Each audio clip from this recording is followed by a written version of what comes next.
Any ideas where that was? Or those two clips were? There were two clips. Any ideas? Very good. Glad there's some audience participation. First one was the Houses of Parliament. You could hear the Speaker of the House shouting, "Order! Order! Order!" Try to control the opposing benches.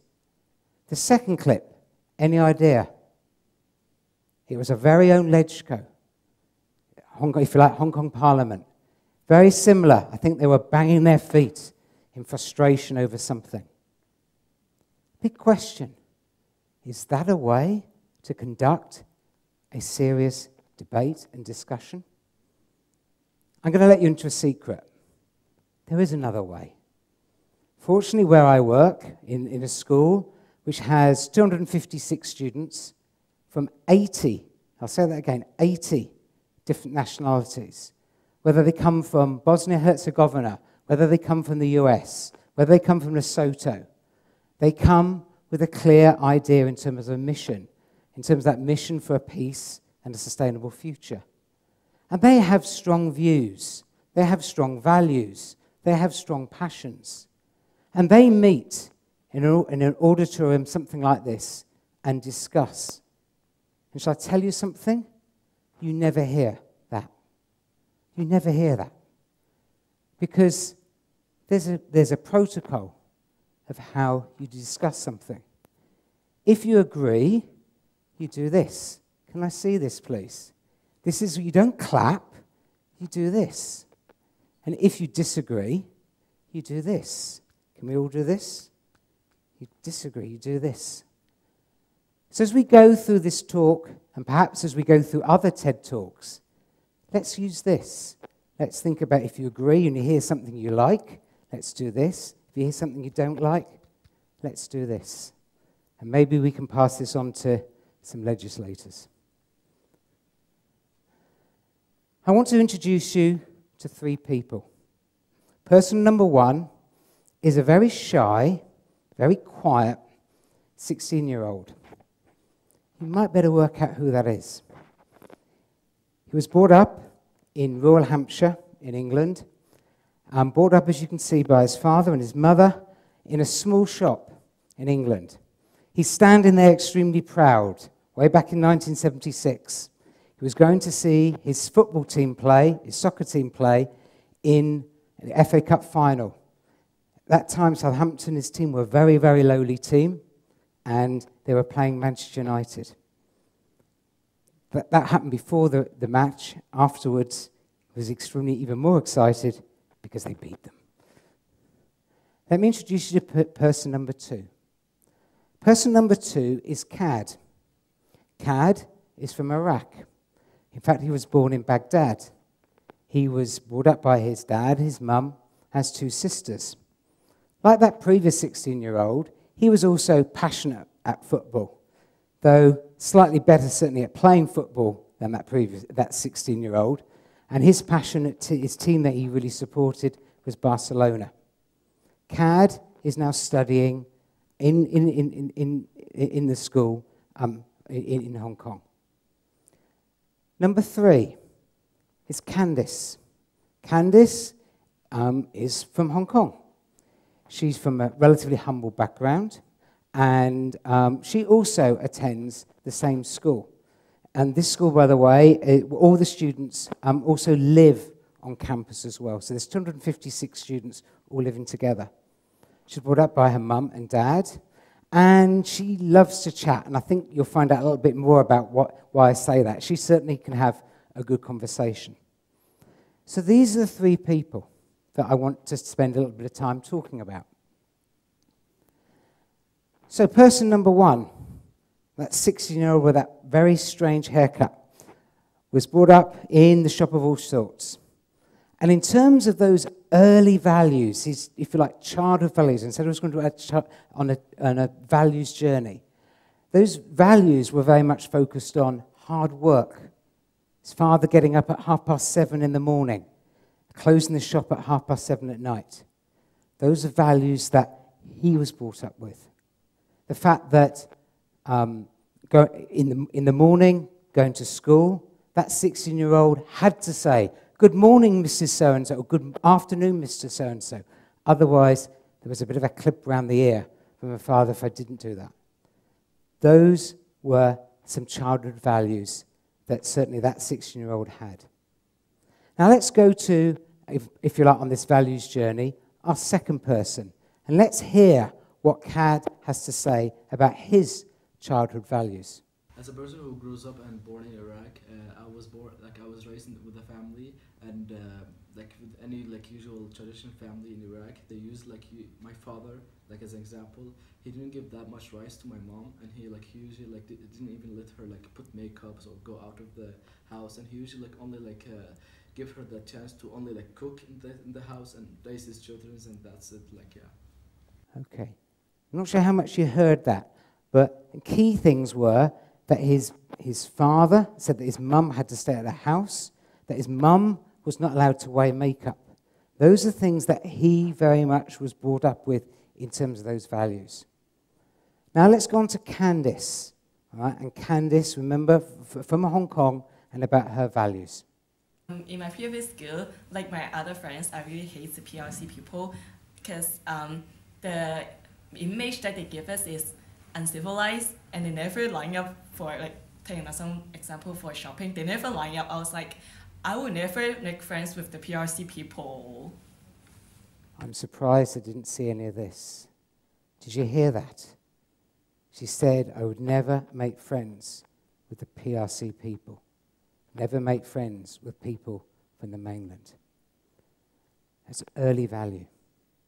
So my question is, what role can education play on the values journey? And if you think back to that 16-year-old at school, the focus there was very much about knowledge, and knowledge in books, and really learning all different things. That 16-year-old got passionate about economic and social history and was inspired by a history teacher that really encouraged him to do that. And that very much went on to study economic and social history at university in Bristol. But there was very little in terms of values and any challenge in terms of values, because the school attended was very much a monocultural school. Now let's hear about Kad and any journey that he's gone on in terms of those values, in terms of his values. So what do you now think about women's rights? Yeah, after me coming to Hong Kong, my point of view about women changed a lot, and it's a huge difference, because now I know that women can do lots of things in their life, and they're completely equal to men, and they should have all the rights as men have, the rights of the men, and they can do lots of things in their life. Very different view. Spent 6 months at the college and has a very different view in terms of what now women can do. Let's see what happens with Candice. So how has that value changed? So after I come to a new school, I really enjoyed the time spending with PRC. I just can't imagine that I'm with the PRC, I'm different of the PRC people, but they are not that uncivilized as I think. They are more considerate or sometimes more caring than Hong Kong people. I really appreciate their characters so much. Yeah, great. I don't think it's just the words. You could see if you watched her face, complete change, that animation in terms of her face. Something clearly has happened in terms of that. So the question is, what's happened? Has the school been saying, you've got to do this, you've got to do this, and you need to have these values? Or is something else happening? Let's see if we can find out more. So in the school here in Hong Kong, I found lots of girls that can do lots of things as men. It's I was really impressed with what they can do. And for example, there was one student group which called Femme Group in my school here in Hong Kong, and they were they did lots of things, and it's really impacted me. And I saw that women can do lots of things in life. They can they're completely equal to men, and it's really really astonishing. Okay, so he talks there about a Fempo group, which is a group of, it's a completely student-run activity, all right, by young women in terms of women, female empowerment. And he actually joins that group. He actually goes along and takes part in those activities. So that group has clearly had a huge impact on his view in terms of women's rights. Now let's go to Candice and think about, in terms of what her previous views were, those changed, and what happened. How did that possibly happen? So in the new school, I have a China Week project. So in the China Week, I go back to China and I help some elderly people for cleaning their house. And then by the time we arrived there, I realized that there is a poor village, but then at the time, I feel like the elderly people there are really considerate and caring us as students. For example, sometimes we arrive there and then we are super loud at night, but then the time they slept already at that time, but then they still accept us, and then still we get along with each other very well, and then I can feel like the elderly people, like the PRC people, are very caring for to us. So this eliminates the image of my previous image on the PRC people. Yes. So again, it's through an experience that's clearly changed in terms of value. She talked about a China Week where she went into China, spent a whole week in China doing voluntary work, and that clearly had a huge impact on her. What she didn't say was the way in which people that she's living with from the People's Republic of China, again, seeing and becoming friends with them has clearly had a huge impact on her as well. So, hearing those three stories, that story of that 16-year-old boy from rural Hampshire, from Kad from Iraq, from Baghdad, and think about Candice as well, all right? What can we conclude? What conclusions can we have? I think we can make three conclusions. First conclusion is that values very much start at home. All right? That in all of those three examples, we could hear examples of the importance of those early values. Second conclusion is that education does have a role to play on the values journey. Surely education is so much more than test scores, right? University places, knowledge. Surely education is much more than that. But that's so often is what we focus on. Isn't education as well so much more than skills? We hear a lot from business leaders. We need to be educating for the 21st century skills, whether it is teamwork, good communication skills. These are the things that we need to focus on. I'm not saying that perhaps these aren't areas that we need to look at, but in this interconnected world that we're in, of Snapchat, Google, WeChat, and so on, all of us are interconnected. No longer, for example, when that 16-year-old boy was alive, in a monocultural, isolated world. We're in an interconnected world where we'll be sharing different values very much with one another. So we do need to think about values. And then the third conclusion is that schools need to set up environments to allow young people to go on a values journey. This isn't about schools saying what those values are, but allowing young people to have values challenged in particular. And there are different ways you can do this. You allow environments where young people can express the opinions they want to express. We've got there a picture of the Femme Group I was talking about earlier, protesting about something they feel strongly about. But allowing that to happen.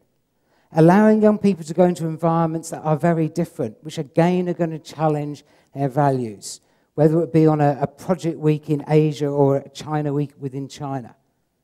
To have environments where young people from different backgrounds can live and work together so that differences can not just be accepted, but differences can be celebrated, which I think is important. And then finally, to set up environments where young people feel it's safe to discuss things. Not only safe to agree, but safe to disagree. which I think is very important. So, ladies and gentlemen, I do believe that education is important in a values journey, and that we and schools must set up environments so that young people can go on that values journey. Thank you very much indeed.